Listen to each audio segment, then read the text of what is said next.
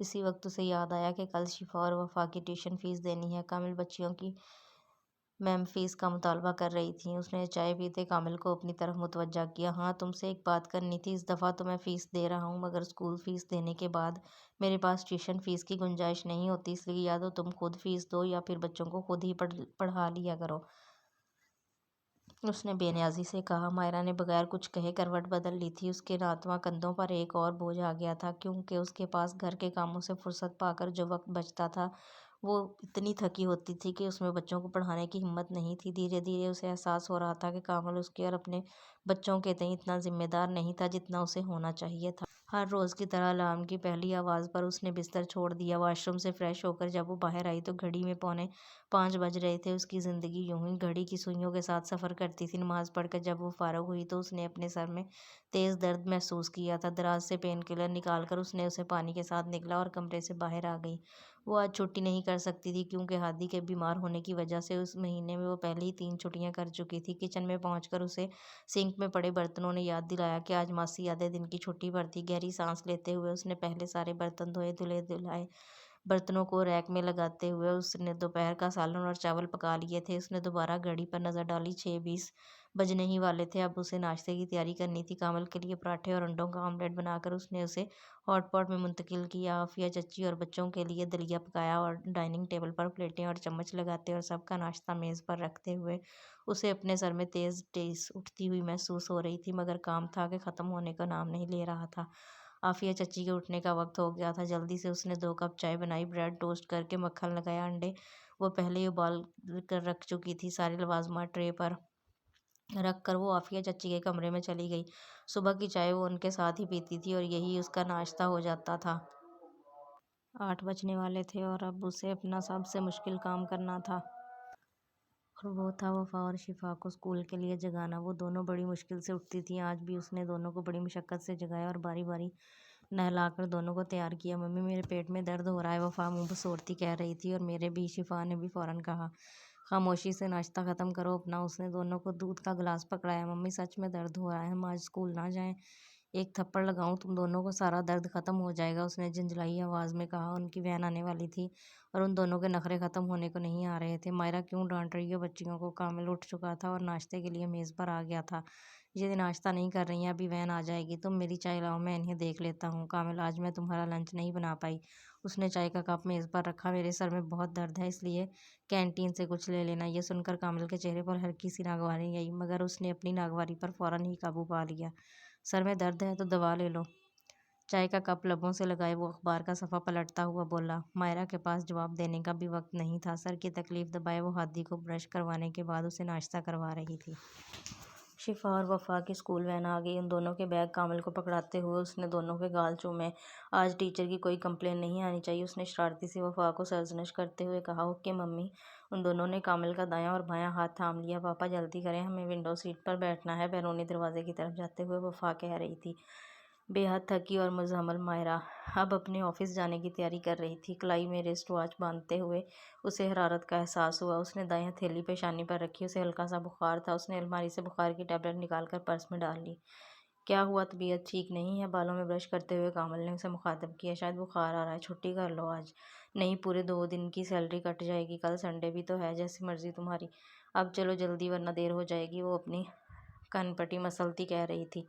3 دنوں سے ہونے والے تیز سر کے درد میں آج افاقہ ہوا تھا۔ آفس سے واپس آ کر اس نے نیم گرم پانی سے شاور لیا تو طبیعت میں تراوٹ آ گئی۔ اس نے پہلے اپنے گیلے بالوں کو کھلا چھوڑا اور کچن آ گئی۔ کھانا گرم کرنے کے بعد وہ وہیں ٹیبل پر بیٹھ گئی۔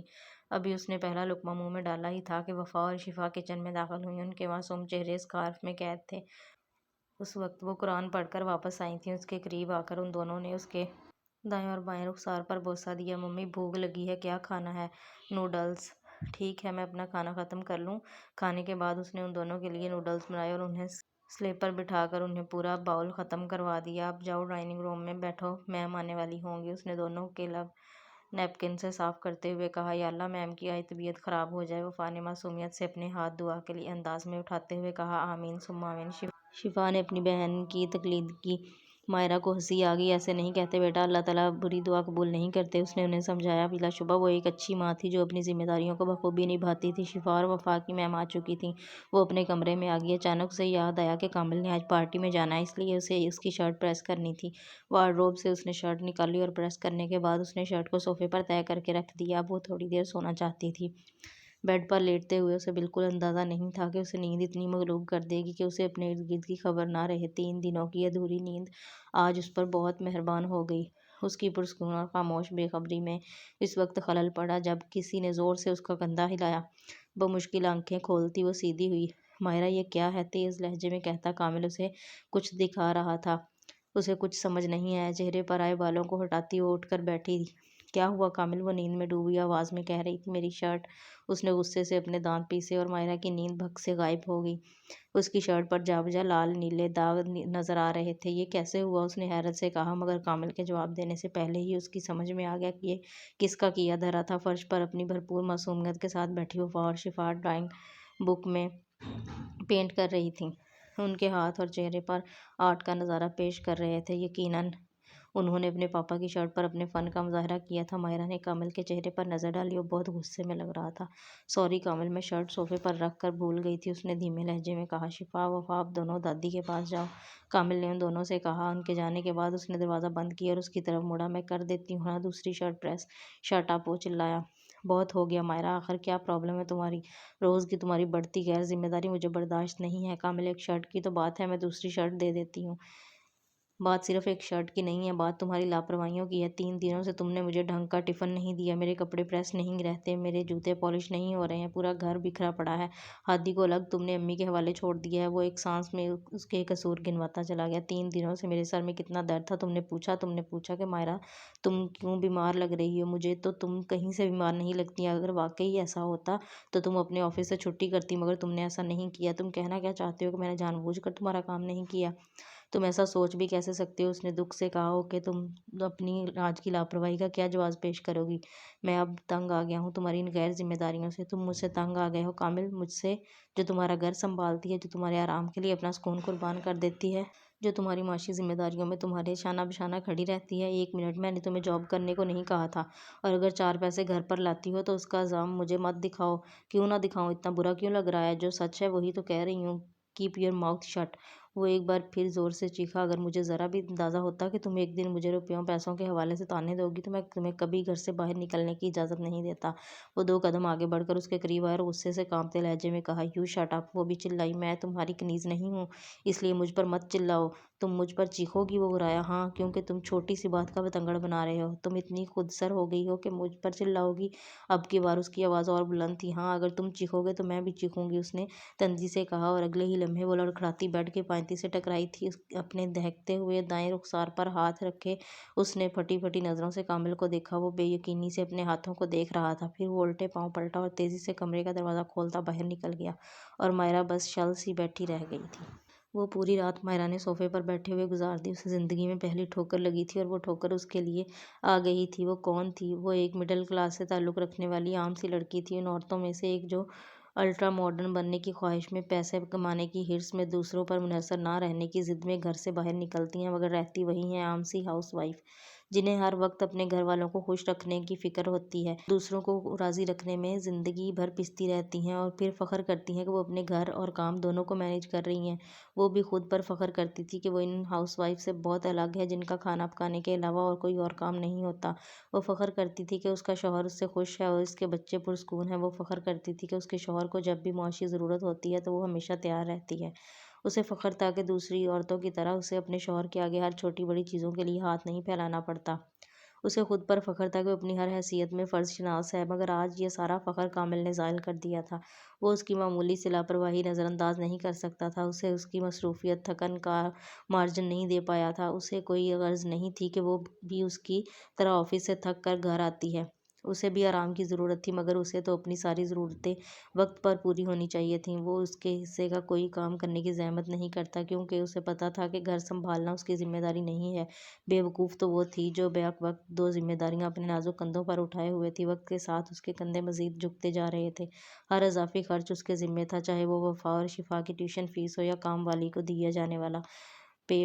گھر میں آنے والی ہر وہ چیز جو کامل کو غیر ضروری لگتی وہ اسے نہیں خریدتا، چاہے اس سے مائرا کے لیے کتنی ہی آسانی ہو جاتی۔ وہ آج عورتوں کے ساتھ ہونے والے ایک نئے قسم کے استحصال سے واقف ہوئی تھی، جس کا ذمہ دار وہ امپاورمنٹ کا دل فریب نعرہ تھا۔ اس نے عورتوں کو گھر سے نکال کر معاش کے سنگلاخ میدان میں لا کھڑا کیا۔ مغرب میں یہ بروکن فیملی کا سبب بنا، جبکہ مشرق، جہاں اب بھی عورتیں اپنے گھر کے لیے اہم تھیں، وہاں وہ اپنی فطرت کے مطابق ہوم میکر بھی تھی اور کیریئر ویمن بھی۔ میل ڈومینیٹنگ معاشرے نے اسے بخوشی قبول کر لیا، مگر کیونکہ اس کا اپنا معاشی بوجھ ہلکا ہوا تھا اور گھر وہ تو سمٹا ہوا ہی تھا۔ مائرا نے پہلی دفعہ تسلیم کیا کہ جاب کی ضد اس کی غلطی تھی۔ اس کی اس غلطی نے کامل کو اس کی طرف سے لاپرواہ بنا دیا۔ وہ صرف اس کی جانب سے سارے فرائض اور حقوق نبھائے جانے کا متقاضی تھا، مگر اپنے فرائض ادا کرنے کا روادار نہیں تھا۔ اس نے تھک کر صوفے کی پشت سے اپنا سر ٹکا لیا اور آنکھیں بند کر لیں۔ دائیں رخسار پر 3 انگلیوں کے نشان تھے۔ وہ بند آنکھوں کے کونے سے آنسوؤں کی باریک سی لکیر بہہ رہی تھی۔ اگلی صبح وہ آئینے کے سامنے کھڑی گال پر پڑے نشان کو فاؤنڈیشن تہہ میں چھپانے کی کوشش کر رہی تھی۔ اس کوشش میں اس نے ایک حد تک کامیابی بھی حاصل کر لی تھی۔ پھر بالوں کو ہاف کیچر میں جکڑنے کے بعد اس شو ریک سے اپنی سینڈل نکالی اور صوفے پر بیٹھی جھک کر جب وہ سینڈل کی اسٹرپ لگا رہی تھی تو کمرے میں کامل داخل ہوا تھا۔ وہ خاموشی سے آ کر اس کے ساتھ والے صوفے پر بیٹھ گیا۔ مائرا نے اپنی سرد مہر نظروں سے اسے دیکھا۔ وہ سر جھکائے اپنے ہاتھوں کو دیکھ رہا تھا۔ "آئی ایم سوری مائرا، مجھے تم پر ہاتھ نہیں اٹھانا چاہیے تھا"، وہ آہستہ سے بولا۔ اس نے جواباً کچھ نہیں کہا اور میز پر رکھی رسٹ واچ اٹھا کر اپنی کلائی پر باندھنے لگی۔ "مجھے غصہ آ گیا تھا اس کے لیے، واقعی بہت شرمندہ ہوں"۔ مائرا نے اب بھی کچھ نہیں کہا۔ وہ اب اپنا پرس کھولے یوں ہی کچھ ڈھونڈ رہی تھی۔ "اپنی ناراضگی ختم کرو یار، معافی تو مانگ رہا ہوں، میں تم سے ناراض نہیں ہوں"۔ اس نے اپنا سر اٹھا کر اسے دیکھا اور کہا، "دیکھو مائرا، تم جانتی ہو کہ میں کتنا ویل آف رہنے والا شخص ہوں۔ مجھے اپنی ساری چیزیں منظم چاہیے ہوتی ہیں۔ تم یہ بھی جانتی ہو کہ میں گھڑی کی سوئیوں کے ساتھ چلنے والا بندہ ہوں۔ مجھے اپنے سارے کام وقت پر چاہیے ہوتے ہیں"۔ اب وہ اسے پوری دلجمی سے سمجھا رہا تھا، "تمہاری ایک چھوٹی سی لاپرواہی اتنے بڑے کلیش کا سبب بن گئی۔ تمہاری معمولی سی غلطی سے وہ ہو گیا جو ہم دونوں نہیں چاہتے تھے۔ آئندہ تم خیال رکھنا، یہ تمہاری ذمہ داری ہے کہ تم میرے مزاج و عادات کے مطابق اپنے کام کرو۔ اگر تم ایسا کرو گی تو خود سوچو کہ کیا وہ سب جو کل ہوا دوبارہ ہوگا"۔ اپنے سینے پر دونوں بازو لپیٹے وہ سکون سے اس کی بات سن رہی تھی۔ اب بھی ساری غلطی اس کے ہی کھاتے میں ڈالی جا رہی تھی۔ "میں ریزائن کر رہی ہوں"۔ اس کے خاموش ہونے پر اس نے پرسکون انداز میں کہا۔ "یہ کیا کہہ رہی ہو"؟ کامل نے حیرانگی سے پوچھا۔ میں ریزائن کر رہی ہوں۔ اس نے اپنے لفظوں پر زور دے کر ایک بار پھر اپنی بات دہرائی۔ ریزائن لیٹر میں ای میل کر دوں گی۔ تم ایسا کس طرح کر سکتی ہو؟ تمہارے کیریئر کا کیا ہوگا؟ اگلے سال تو تمہاری سیلری بڑھنے والی ہے۔ مجھے معلوم ہے کہ اگلے سال میری سیلری بڑھنے والی ہے۔ تم گھر کیوں بیٹھنا چاہتی ہو؟ اس نے سنجیدگی سے کہا، کیونکہ اب میرے لیے دونوں جگہ ایک ساتھ مینیج کرنا مشکل ہو گیا ہے۔ فار گاڈ سیک مائرا، تمہیں کیا ہو گیا ہے؟ آج کل عورتیں گھر سے باہر نکل رہی ہیں اور تم واپس گھر کے اندر جا رہی ہو۔ حکومت ویمن امپاورمنٹ کے لیے نئے نئے پلانز تیار کر رہی ہے اور تمہاری بے وقوفی ان سب پر پانی پھیر رہی ہے۔ اب وہ تھوڑا سا جھنجھلا رہا تھا۔ مائرا حیرت زدہ تھی کہ اس کے فیصلے سے وہ کیوں اتنا پریشان ہو رہا ہے۔ نہیں مائرا، تم اپنا استعفیٰ واپس لو۔ تم جانتے ہو کہ میں اپنے فیصلے نہیں بدلتی۔ اوکے تو مائرا، اب کلیئر بات کرتے ہیں۔ تم جاب نہیں کرنا چاہتی ہو تو نہ کرو، مگر کم از کم 2 سال رک جاؤ۔ میں نے ایک پلاٹ دیکھا ہے جس کی قیمت 70 لاکھ ہے۔ ہم اسے مل کر خرید سکتے ہیں، پھر وہاں ہم اپنا ایک گھر بنائیں گے۔ مائرا نے بے تاثر نگاہوں سے اسے دیکھا۔ وہ اسے اس چیز کا خواب دکھا رہا تھا جس کی اہمیت اس نے کل رات ہی کھو دی تھی۔ اب کوئی خواب، کوئی خواہش اس کے قدموں کی زنجیر نہیں بن سکتی تھی۔ تمہیں پلاٹ خریدنا ہے تو خرید لو، مگر اب میں مزید کام نہیں کروں گی۔ ایسا تم کہہ رہی ہو؟ یہ بڑے گھر کا خواب تمہارا ہی تھا، اب نہیں ہے۔ مائرا، تمہیں اندازہ نہیں ہے کہ اس طرح ہمارا بجٹ بگڑ جائے گا۔ ہم نے گھر پر اتنی لگژری اکٹھا کر لی ہے، اس کا خرچ کہاں سے پورا ہوگا؟ بچوں کی اسکولنگ، ان کی ٹیوشن، امی کا علاج، ہمارا بڑھتا سوشل اسٹیٹس، اوپر کے پورشن پر چلتا کنسٹرکشن ورک، وہ سب اکیلے میری انکم سے تو ہونے سے رہا۔ کامل حقیقتاً بوکھلا گیا تھا۔ آنے والے دنوں میں ہونے والے خرچے کا بوجھ اسے ٹینشن دے رہا تھا۔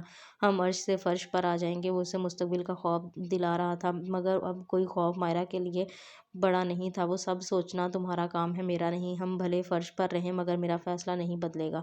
ڈونٹ یو تھنک مائرا کہ تمہیں اپنے فیصلے پر نظر ثانی کرنی چاہیے؟ تم جاب نہیں کرو گی تو فرق تمہیں پڑے گا۔ یہ سب سوچنا واقعی میرا کام ہے، مگر اپنے لیے سوچنا تو تمہارا کام ہے نا؟ وہ اس کے دھمکا رہا تھا۔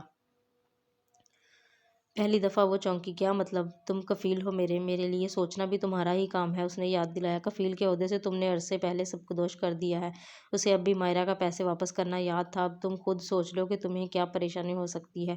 وہ کہتا ہوا اٹھ گیا۔ مائرا نے تذبذب سے اپنا موبائل ہاتھ میں لیا۔ ریزائن لیٹر ٹائپ کرتے ہوئے اس کے ہاتھ کپ کپا رہے تھے۔ کامل کے الفاظ اس کے گرد چکرانے لگے۔ اس نے ایک نظر بند واش روم کے دروازے پر ڈالی جہاں کامل نہا رہا تھا۔ کچھ بھی ہو، اسے اپنے قدم واپس نہیں لینے چاہیے۔ آخر کب تک کامل اس کی ذمہ داریوں سے دور بھاگے گا؟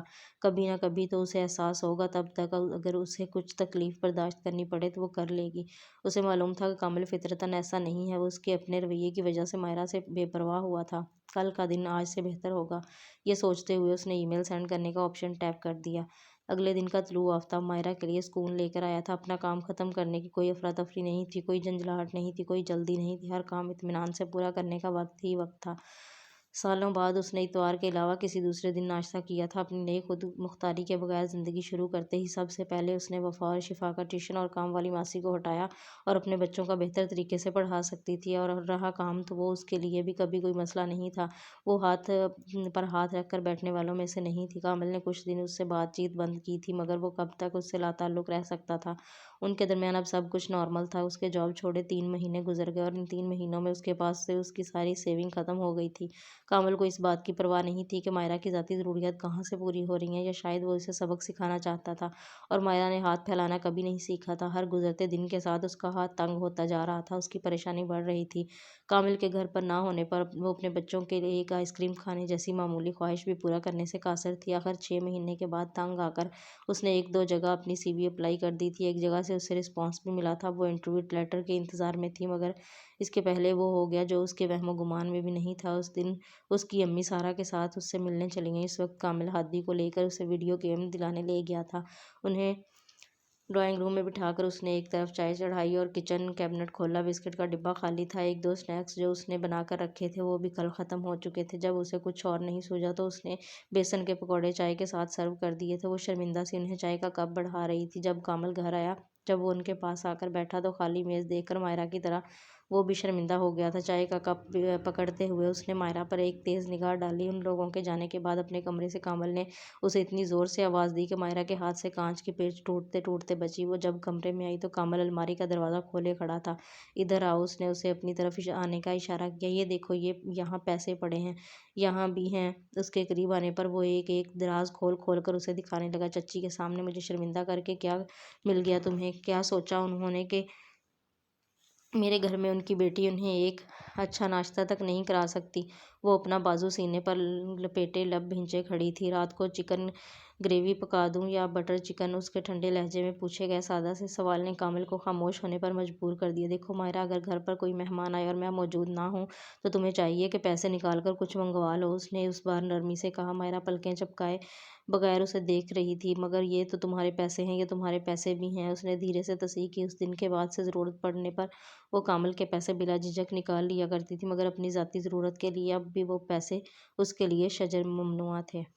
وہ ہاتھ میں انٹرویو لیٹر تھامے پس و پیش میں مبتلا تھی۔ اسے دوبارہ وہی مشکل زندگی نہیں شروع کرنی تھی۔ باہر کی تیز دھوپ کے بعد گھر کے اندر کا پرسکون سایہ اسے اب نہیں چھوڑنا تھا۔ اسی وقت گیٹ کھلنے کی آواز آئی تو اس نے وہ لیٹر میز کی دراز میں ڈال دیے۔ کامل گھر آ چکا تھا۔ اس کے کمرے میں آنے تک وہ اکا دکا پھیلی چیزیں سمیٹ چکی تھی۔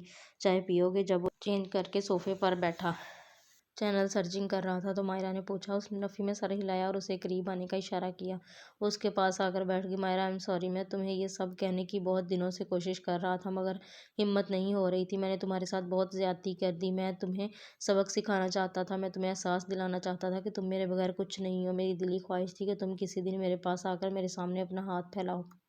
پھر میں تمہیں اور تمہارے زعم کو ٹوٹتا ہوا دیکھوں، مگر میں تمہارے آگے ہار گیا۔ تم اپنے فرائض پورے کرتی رہیں اور مجھ سے مطالبہ تک نہیں کیا، حالانکہ تمہیں کرنا چاہیے تھا۔ تم میری ذمہ داری تھی۔ تمہارے پاس چاہے جتنے پیسے ہوتے، تمہارا نان و نفقہ میرے اوپر فرض تھا۔ Once again sorry Mahira. وہ اس نے دونوں ہاتھوں کو اپنی گرفت میں لیے وہ کہہ رہا تھا۔ وہ پوری طمانینت سے مسکرائی اور ہاتھ بڑھا کر کامل کا والیٹ اٹھا لیا۔ پورے استحقاق سے اس نے اس میں سے چند نوٹ نکالے۔ مجھے اپنی اور بچوں کے لیے سیزن شاپنگ کرنی ہے۔ اچھا کر لینا، مگر آج کھانا ملے گا یا نہیں؟ وہ سکون سے مسکراتا ہوا کہہ رہا تھا۔ ٹیبل تیار ہے، تم چلو تو۔ کامل کے ساتھ کمرے سے باہر نکلتے ہوئے ماہرہ نے پلٹ کر اس میز کی طرف دیکھا جس کی دراز میں وہ انٹرویو لیٹر رکھا تھا۔ وہ جانتی تھی کہ اس کا کیا کرنا ہے۔ اب اس کی صحیح جگہ ڈسٹ بن کے علاوہ کہیں بھی نہیں تھی۔ اگر آپ کو یہ ناول پسند آیا ہے تو میرے چینل کو سبسکرائب کریں اور بیل آئیکن کو لازمی پریس کریں۔ پھر ملیں گے ایک اچھی زبردست سی کہانی کے ساتھ۔ تب تک کے لیے اللہ حافظ۔